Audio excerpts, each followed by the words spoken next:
So Halloween is tomorrow, and I thought, why not do a review of a horror movie that came out very recently? I have not seen Smile 2 yet because I've had a lot of other things going on. I've been unable to go see it. But I still picked a new movie. First, it premiered in 2023 at South by Southwest Film Festival. Then it came out in some theaters earlier this year, although it wasn't a full theatrical run in 2024, and that is a movie called Late Night with the Devil, written, directed, and edited by Colin and Cameron Cairnes, which is the same duo that put together Scare Campaign and 100 Bloody Acres. They're sort of these independent new horror filmmakers that are now really getting people's attention with this sort of modern slash retro spin. And that's what Late Night with the Devil is. This film was recommended to me by a buddy of mine, and then I asked another friend, and he told me he loved it, so I decided to check it out for myself, and we're going to talk about it here on this review. So first and foremost, the film stars David Dastmalchian, who was in The Dark Knight. He was in the Ant-Man movies. He's a guy who you've seen in big films before. You'll recognize him. A lot of the other actors, I would say, are relatively not very well known. Some are, some aren't. It just depends on what you're into.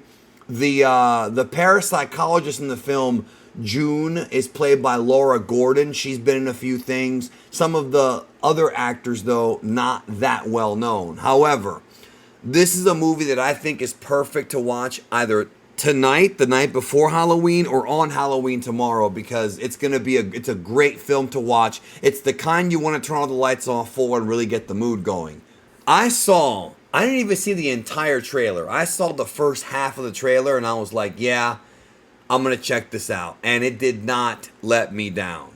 It's a little over an hour and a half long, and it's one of these films that's sort of like this semi-found footage period piece. The story here is that there was a late night talk show that used to air back in the 70s, which competed for ratings with Johnny Carson, called Night Owls with Jack Delroy. But there was one episode of the show that never made air, which was the last episode, that was live on Halloween 1977 because it was too horrific to have ever been seen during a live broadcast. We are now witnesses to that broadcast. The movie is shot like an old movie. You've got the film grain, you've got the old look, the costumes all look like stuff you'd see in the 80s, the graphics, everything looks like it was made in the 70s and early 80s, except it was made just a couple years ago.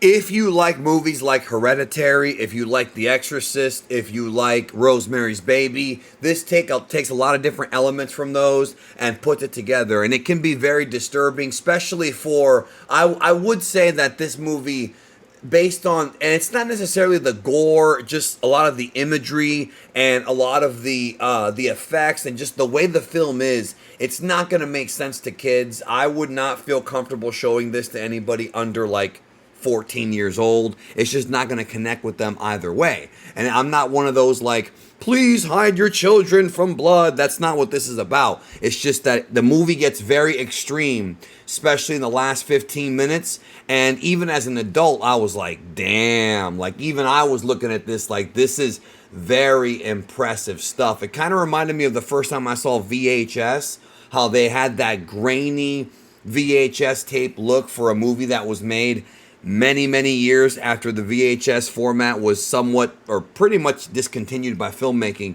And it's got that vibe to it, but yet that sort of adds to how horrific the movie is. The plot of the movie is about the host, Jack Delroy, who wants to investigate the paranormal on Halloween, so he brings on a number of different guests to discuss their paranormal activities, including a parapsychologist and an author who has a little girl with her that was saved from this like cult of devil worshippers that you could tell were inspired by Anton LaVey and some of the classic Luciferians of both fiction and fact. And this character is also joined by another character named Christo, who's a psychic. and they're all part of this sort of late night show. Now, to kind of counterbalance that, you've got a character named Carmichael Haig, played by Ian Bliss. This is basically a fictionalized, kind of over-the-top version of the Amazing Randy. In fact, you know, besides the fact that this guy's much more of a dick than the real James Randi was, if you know who James Randi was in real life, he was a magician who became a debunker, and he went on a spree of debunking a lot of these guys that would be on late night shows claiming to have powers and psychics and things of that nature. And he had this check that he wrote that whoever was able to prove beyond a shadow of a doubt something paranormal or psychic, that they actually had these abilities, he would write them a check. And until he died, nobody was able to cash that check. Now, there's a lot of controversy behind James Randi. I know him because in real life he exposed Peter Popoff. And if you don't know who this guy is, you can look it up. Peter Popoff was this horrible, horrible preacher that would prey on people and give them false healings from God. And he would use tactics like finding out their personal information from prayer cards or doing background information to make them think, to fool them into thinking that God was giving him the information when he was just a shyster. He sold holy water on television, or special holy water that he claimed that could cure any disease. Just really messed up things to lure unsuspecting Christians and believers into giving him money. Just, you know, these are the type of guys that make the good preachers and the good sort of followers and the good churches look bad. These kind of shysters. Because, you know, it's unfortunate that a lot of religious people get a bad rep because of these shysters, and Randy was known to expose them.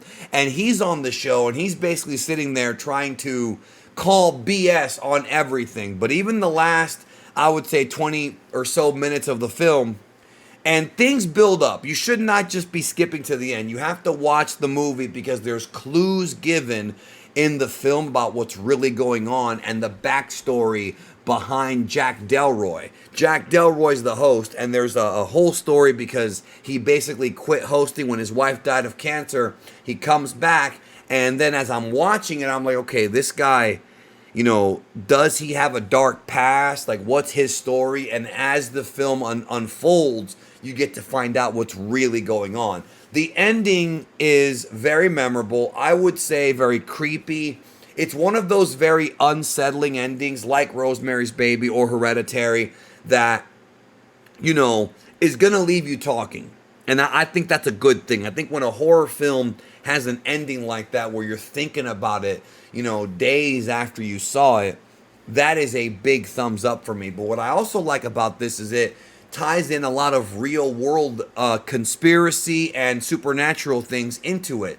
Obviously, exorcisms are examined. People dying of mysterious causes is examined. The Amazing Randy, I mean, like I said, this you know, Carmichael guy was like a much more antagonistic version of him. Seeing that kind of put a smile on my face because I recognized the reference watching the film. There's even a reference to Bohemian Grove. And if you don't know what that is, I mean, look it up. It's a very, very big it's a very big deal among conspiracy circles what Bohemian Grove is. So this film, I think the more you're into this type of stuff, the more you're into horror stuff, paranormal, conspiracies, cults, the more you're into this, the more you're going to appreciate the film. You can tell that the filmmakers had a good time with this. And if you're going to be watching a movie on Halloween or the night before, I think this is a great choice. It's barely over an hour and a half, so it's not long, but it uses its time very, very wisely. I really had a great time with Late Night with the Devil. I really enjoyed it. It's a movie. We need to see more movies like this, man. It got a lot of critical praise on the independent circuit, and it has a lot of practical effects, which add to the realism of this movie. It's available on Shudder. I believe it's still on there. Check it out. Get your hands on it. Late Night with the Devil. Thumbs up from me.